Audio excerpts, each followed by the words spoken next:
This completely changes the scenario. An injury occurred during the first game of the series against the opposing team. Recent information from the head coach regarding a potential participation in the next game signals that there is no cause for concern. The support from teammates has been remarkable.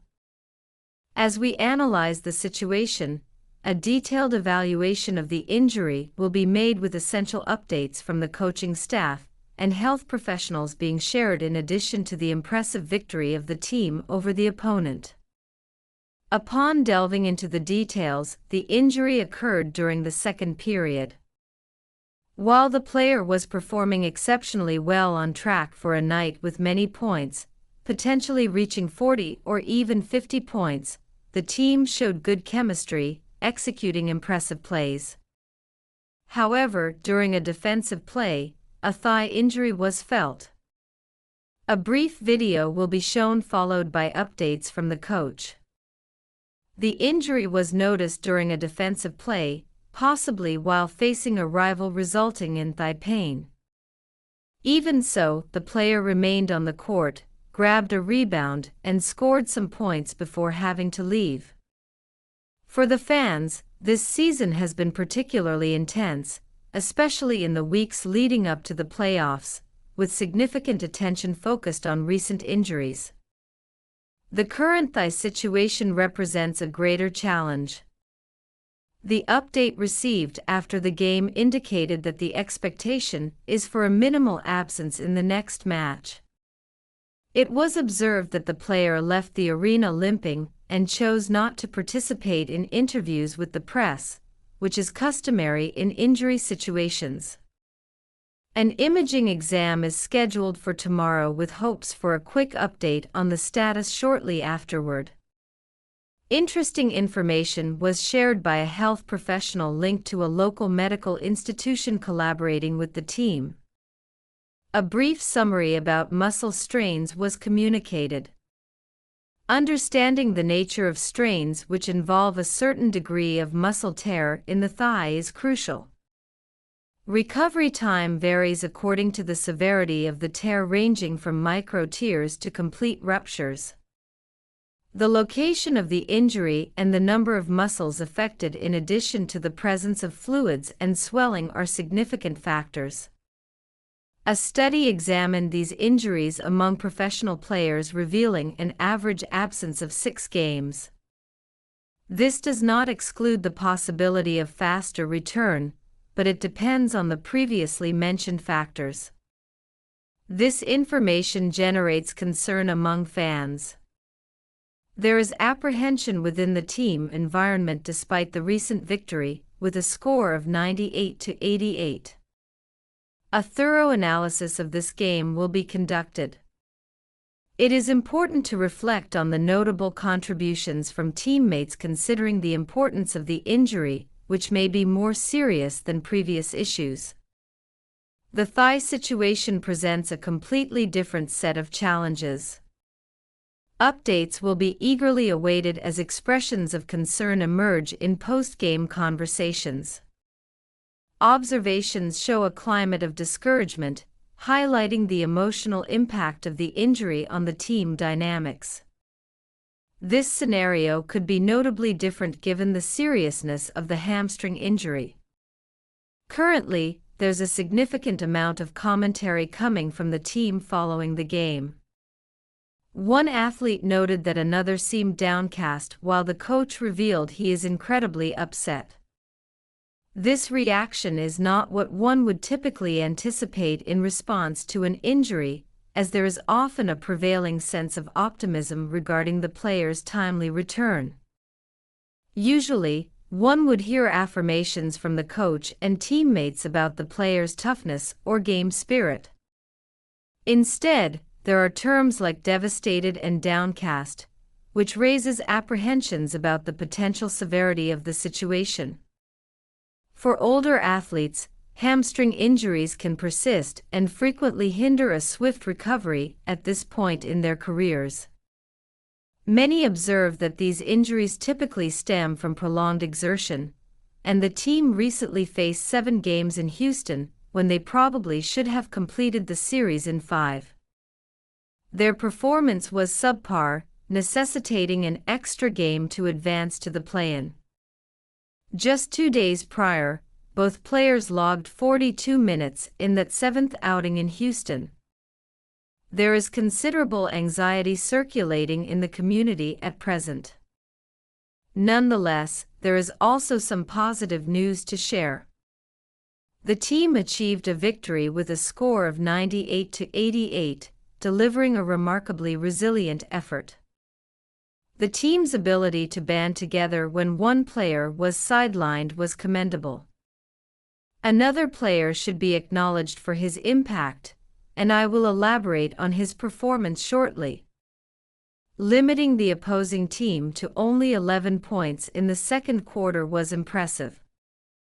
There was a period during which the other team went nearly 7 minutes without scoring, concluding the first half with a 0-for-15 record from three-point territory. They managed to restrict one of their key players to just 1 point in the first half, although he later scored around 22 or 23 points. I did not have the precise figures available, but he had a satisfactory overall performance, particularly in the latter half, enabling the team to narrow the deficit to single digits for a time. In the first half, that player scored, if my memory serves me correctly, around 22 or 23 points. Although I do not have the precise statistics accessible, he concluded with an acceptable overall performance, showing strength in the second half that helped the team inch closer. They managed to reduce the gap to single digits momentarily, but at one point the opposing team had established a lead of 23 points. Furthermore, a zone defense was effectively utilized against the other team. There's been much talk in recent weeks regarding their series against the other team, and the zone defense employed, which we witnessed firsthand tonight. The team executed this strategy effectively, restricting the other team to 88 points, who seemed entirely out of rhythm while attempting to score. Conversely, one player who found his stride, particularly in the second half, was another key performer. In this matchup, he scored 24 points, with 22 of those coming in the second half after only making free throws in the first half. And he even began the game in the wrong shorts. A delay of game foul was called because shortly after the game started, someone from the opposing side noticed he was wearing his practice shorts instead of the standard ones. He had a rush to the locker room. A change. Despite a challenging first half, he managed to pull himself together. Reviewing his stats again, he converted 5 of 8 attempts from three-point range, successfully landing all 5 shots beyond the arc, and secured 8 rebounds along with 3 assists. Overall, he shot 7 of 19 in 40 minutes. That player was a hero once again, but he was far from the only one making contributions.